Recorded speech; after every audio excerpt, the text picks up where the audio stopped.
Welcome to steno dictation 5 second बाद शुरू होगा। स्टार्ट। अमेरिका की ओर से आगे बढ़ाए गए युद्ध विराम के प्रस्ताव का ईरान ने जिस तरह उपहास उड़ाया, उससे लगता नहीं कि दोनों देशों के बीच कोई सार्थक बातचीत होने वाली है। अमेरिका ने जिस तरह 15 सूत्री युद्ध विराम प्रस्ताव रखा, उससे उसका गैर कूटनीतिक रवैया ही प्रकट होता है। ऐसा लगता है कि यह पेशकश बिना किसी विश्वसनीय एवं जिम्मेदार मध्यस्थ के ही कर दी गई, और ऐसा करने के पहले ईरान के इरादों को टटोलने की भी जरूरत नहीं समझी गई। इसका प्रमाण यह भी है कि ईरान ने भी अपनी ओर से 5 शर्तें रख दीं। इसका मतलब है कि दोनों पक्षों में कोई प्रत्यक्ष या परोक्ष बात नहीं हो रही है। क्या यह विचित्र नहीं कि अमेरिकी प्रस्ताव पर एक नहीं 3 देश मध्यस्थ की भूमिका निभाने का दावा कर रहे हैं। यह पहली बार नहीं जब अमेरिका ने पश्चिम एशिया संकट के समाधान के मामले में आगंभीर रवैये का परिचय दिया हो।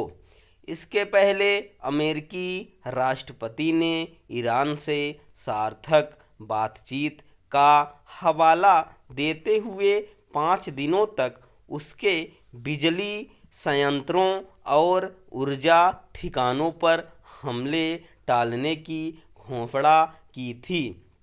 अमेरिका की ओर से इजरायल के साथ मिलकर ईरान पर हमला बोलने के बाद से अमेरिकी राष्ट्रपति ट्रंप की ओर से किए गए विरोधाभासी दावे उनके स्वभाव के अनुरूप अवश्य रहे, लेकिन उनसे वे एक की कर्तव्य विमूढ़ राष्ट्रपति ही अधिक दिखे। कभी कभी तो यह भी लगा कि ट्रंप इस ताक में हैं कि किसी तरह अपनी जीत की घोषणा करके युद्ध से बाहर निकल आएं। सच जो भी हो, वे अपनी विश्वसनीयता खोते जा रहे हैं। आखिर ऐसे राष्ट्रपति पर कौन भरोसा करेगा जो एक ओर शांति प्रस्ताव रख रहा हो और दूसरी ओर पश्चिम एशिया में अपने सैनिकों की तैनाती बढ़ाने की घोषणा कर रहा हो। बहुत दिन नहीं हुए जब वे ईरान के हार मान लेने के दावे कर रहे थे। उनकी ओर से होर्मुज समुद्री मार्ग को सुरक्षित बनाने के दावे भी खोखले निकले। तमाम जतन के बाद भी वे इस मार्ग को खुलवा नहीं पाए। इस मार्ग के बाधित होने से ऊर्जा संकट बढ़ने पर उन्होंने जिस तरह पहले रूस और फिर ईरान को तेल बेचने की छूट दी, उससे उनकी विवशता ही झलकी। हैरानी केवल इस पर नहीं कि पश्चिम एशिया संकट के समाधान के मामले में कथित सर्वशक्तिमान शासनाध्यक्ष ट्रंप कहीं पर भी पहुंचते नहीं दिख रहे हैं।